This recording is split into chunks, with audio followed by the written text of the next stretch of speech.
नमस्कार, मी साक्षी पांचाळ न्यूज अनकटमध्ये आपलं स्वागत करते। दिवसभरातील काही महत्त्वाच्या घडामोडी पाहणार आहोत, मात्र त्याआधी हेडलाईन्सवर एक नजर टाकूयात। अमरावतीत मेलोडी चॉकलेट वाटप करत केंद्र सरकारचा निषेध। प्रसाद लांडेंची भेट म्हणजे मोठी डील का, हा काही आमचा गंभीर आरोप। अमरावतीत आरटीई प्रवेश प्रक्रियेत स्थानिक विद्यार्थ्यांवर अन्यायाचा आरोप आणि मॅभी कॉकरोच म्हणत गोंदियातील तरुणाचं भीक मागू आंदोलन। नमस्कार, हेडलाईन्स नंतर आता पाहूयात बातम्या विस्ताराने।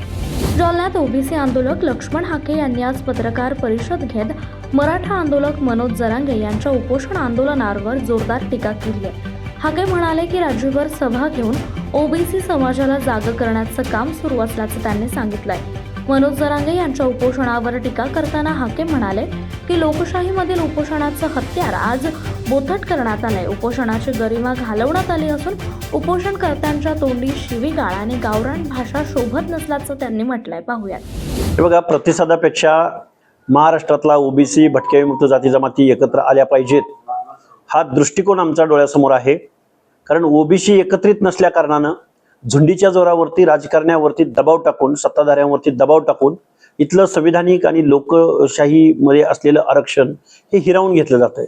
त्यामुळे ओबीसींची जनजागृती, ओबीसी मध्ये एकी निर्माण करणं आणि योग असलेल्या लोकल बॉडीज पासून ते विधानसभेपासून ते लोकसभेपर्यंत महाराष्ट्रामधल्या ओबीसींना एकत्र करणे हे आमच्या 100 सभांचं नियोजन आहे। कोणतरी उपोषणाला बसतोय, कोणतरी मागणी करतोय, कोणतरी काहीतरी अवास्तव बोलतोय, शिवराळ भाषेत बोलतोय म्हणून आम्ही आंदोलन पुकारलेलं नाही। तर त्यांची पत्रकार परिषद होण्या अगोदर आम्ही आमच्या या 100 सभांचा शुभारंभ केलेला आहे। आमची अगोदर सभा झालेली आहे। त्यामुळे आम्ही ओबीसींना एकत्रित आणणे, बीजेएनटींना एकत्रित आणणे हा आमचा उद्देश आहे। आणि या सगळ्या वर्गाला ओबीसीचं आरक्षण कसं संपलंय, जातनिहाय जनगणना झाली तर काय होईल आणि जातनिहाय जनगणना न होण्यामुळं आपलं काय नुकसान झालंय, या गोष्टी आम्ही ओबीसी बांधवांना समजावून सांगतोय। आणि उद्या बघा, आमच्या देऊळगाव राजाला 2 आणि सिंदखेड राजाला 2 अशा उद्या आणि परवा या 2 दिवसामध्ये आपल्या 4 सभा होत आहेत। त्यानंतर 24ला सोलापूरला आहे। परत 1-2 दिवसाच्या गॅप नंतर परत आमच्या जवळजवळ 50 ते 60 सभा आता लाईनअप झालेले आहेत।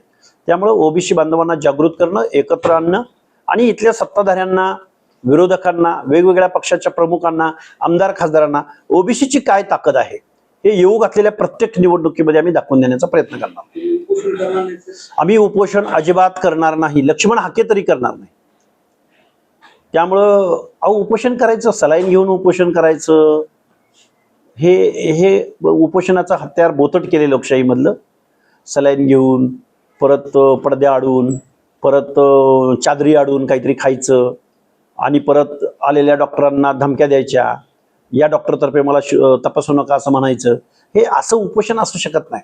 उपोषण हे खूप त्यागाची भावना आहे। उपोषण हा जीवाशी खेळ आहे आणि खूप मोठ्या कम्युनिटीसाठी न्याय मिळवून देण्यासाठी लोकशाहीतलं शेवटचं हत्यार आहे। पण त्या चेष्टेचा विषय झालाय हे मी तुम्हाला जबाबदारीनं। त्यानंतर गोंदिया जिल्ह्यात देखील आता काँग्रेस जनता पार्टीचं क्रेज वाढलंय।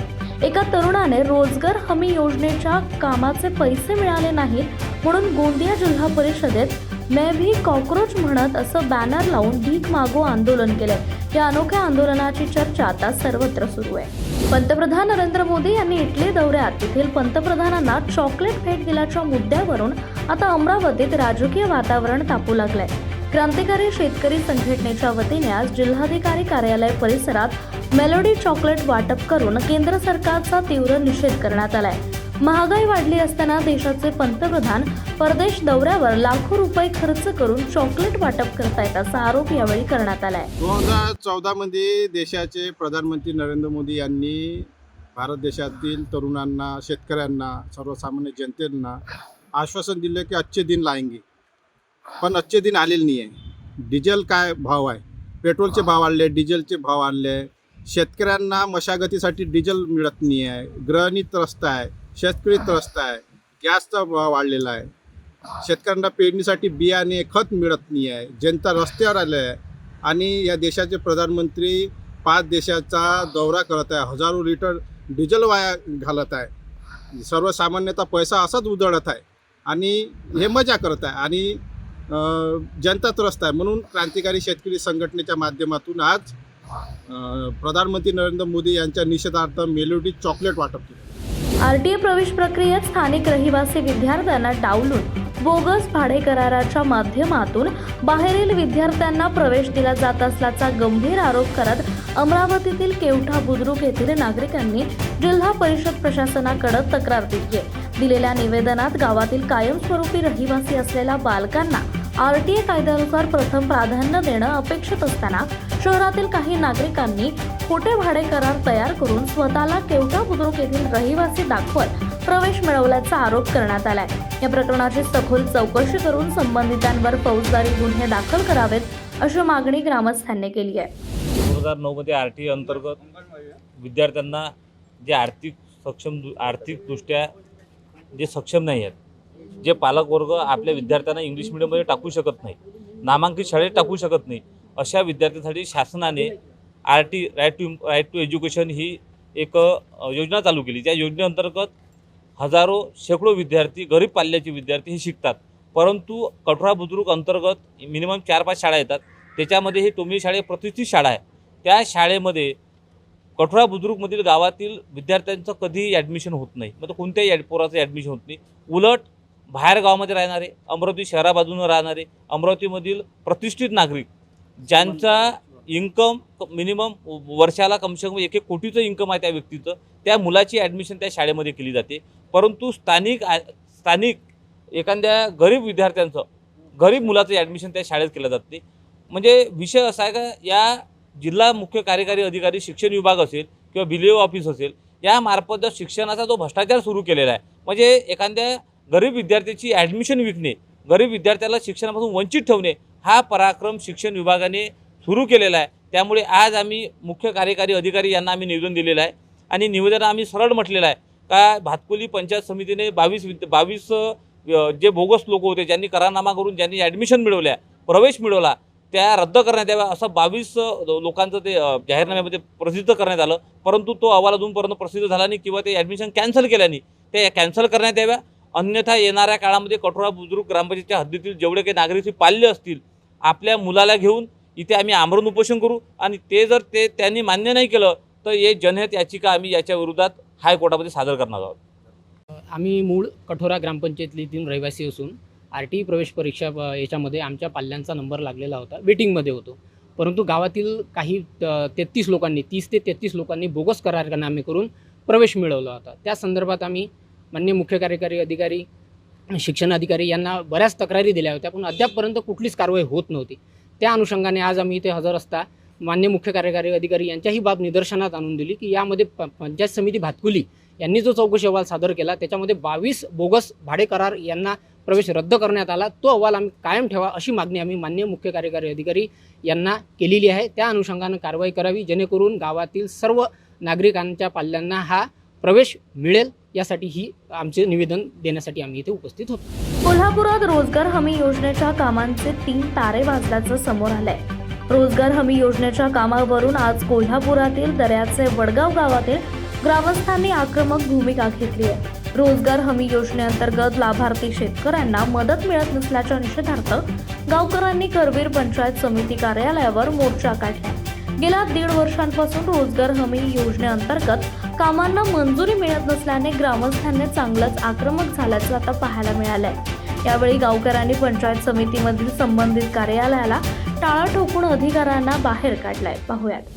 आज या ठिकाणी महाराष्ट्राचे माजी मुख्यमंत्री आदरणीय वसंतराव नाईक साहेबांनी 1971-72 साली ज्यावेळी दुष्काळ पडला, राज्यात दुष्काळ पडला, त्यावेळी शेतकरी जगला पाहिजे, ग्रामीण भागातली जनता जगली पाहिजे, या दृष्टिकोन हेतू समोर ठेवून रोजगार हमी योजना चालू केली. आणि ती रोजगार हमी योजना एवढी लोकप्रिय झाली की ती राज्य शासनाची योजना देशानं घेतली, केंद्र शासनाने घेतली आणि देशभरात ही योजना राबवली गेली. मात्र महाराष्ट्राचे या योजनेचे महाराष्ट्र जनक असताना महाराष्ट्रातील रोगराजा शाहूराजा यांची राजधानी यांचे कोल्हापूर जिल्हा, या कोल्हापूर जिल्ह्यातच या योजनेचा बोजवारा उडाला आहे. गेले 2-3 वर्षापासून या योजनेच्या बाबतीत शेतकऱ्याचे ज्या विहिरी, सिंचन विहिरी असतील, घरकुल असेल, शेतपानंद रस्ते असतील किंवा गोटे, जनावरांचे गोटे असतील, फळबाग, साधी फळबाग लागवड शासन तिकडे म्हणत आहे की वृक्ष लागवड करा, फळबाग लागवड करा. पण या रोजगार हमी योजनेअंतर्गत आम्ही तहसीलदार ऑफिसपासून कलेक्टर ऑफिसपर्यंत फेऱ्या मारल्या, पण गेल्या वर्षीपासून 12 ते 15 महिन्यात अजूनही या योजनेची मंजुरी मिळाली, पण त्या योजनेचे मास्टर निघत नाही. लोकांना मास्टर निघलं तर त्या योजनेचा पैसे मिळत नाही. या योजनेचा दृष्टिकोन काय आहे की रोजगार हमी योजनेअंतर्गत 15 दिवसात मागणी काम केलं ग्रामपंचायत की 15 दिवसात काम मिळालं पाहिजे. काम तर मिळतंय, मास्टर निघतंय, 6-6 महिन्यानं मास्टर निघतंय, पण 6-6 महिन्यानं मास्टर निघून त्या लोकांची हजेरी मिळत नाही, त्याचे पैसे मिळत नाहीत, केलेल्या कामाचे पैसे मिळत नाहीत. ते कामाचे पैसे मिळायला 6-6 महिने, वर्ष जाते. मग त्या लोकांनी काम करून खायचं काय? आज हा प्रश्न आहे. म्हणून आम्ही या पंचायत समितीला आज सर्व शेतकरी बंधूंना घेऊन या ठिकाणी आलो.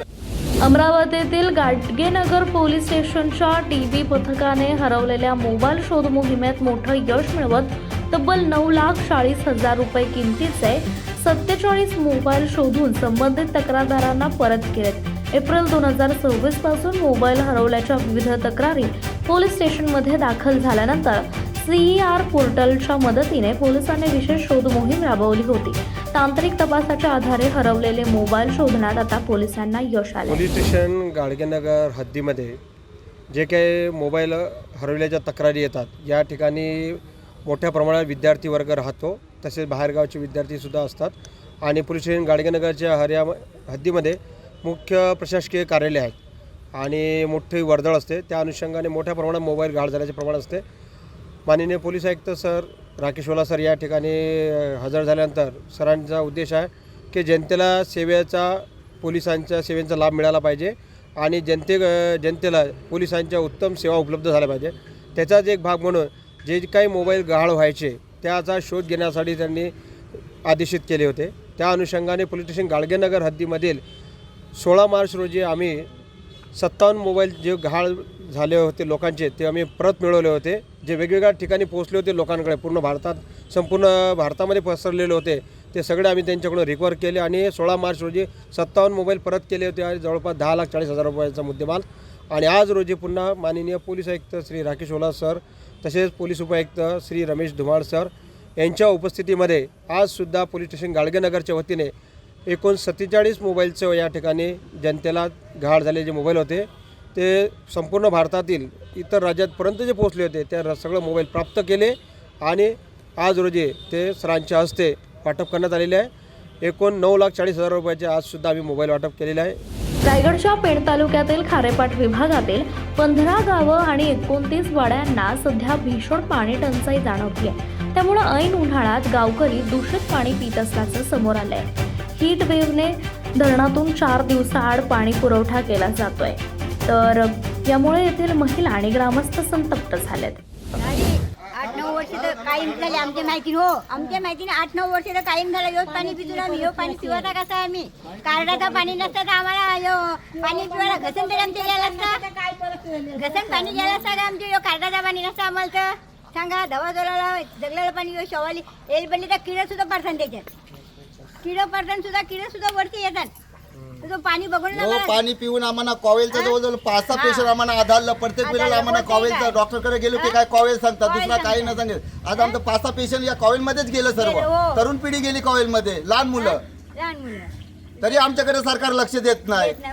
पुण्याच्या इंदापूर तालुक्यातील कालटण नंबर 1 आणि चितळकरवाडी या ठिकाणी घरफोडीच्या घटना घडल्यात. यात तब्बल 14,99,000 रुपये किमतीचा ऐवज चोरीला गेलाय. कालठण येथील हनुमंत पाटील यांच्या घरातून सोन्याचे दागिने आणि रोख रक्कम मिळून 5,26,000 रुपये किमतीचा ऐवज, तर चितळकरवाडी येथील अक्षय चितळकर यांच्या घरातून 9,73,000 रुपये किमतीचे सोन्याचे दागिने चोरट्याने लंपास केले.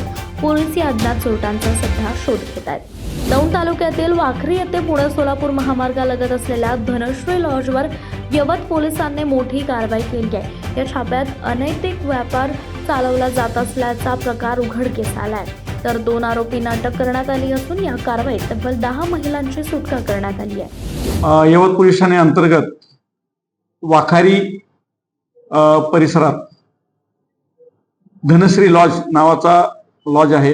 या लॉजमध्ये अनैतिक व्यापाराच्या अनुषंगाने महिलांना त्या ठिकाणी ठेवून त्यांच्याकडून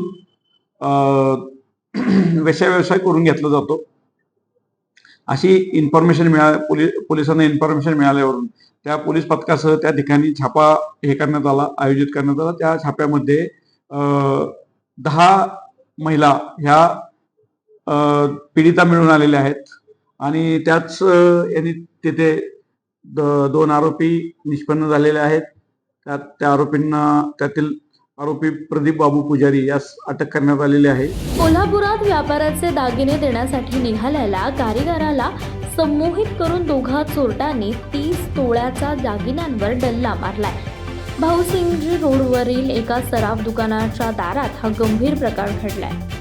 सुबोजित समीर पात्रा, वय 18, सध्या राहणार रंकाळा, मूळ पंगाल असं कारागिराचं नाव आहे. दरम्यान कारागिरासोबत बोलताना चोरटे सीसीटीव्हीत कैद झाले असून जुना राजवाडा पोलिसांनी सीसीटीव्ही ताब्यात घेतले. त्यानुसार पोलिसांनी चोरट्यांचा शोध सुरू केला.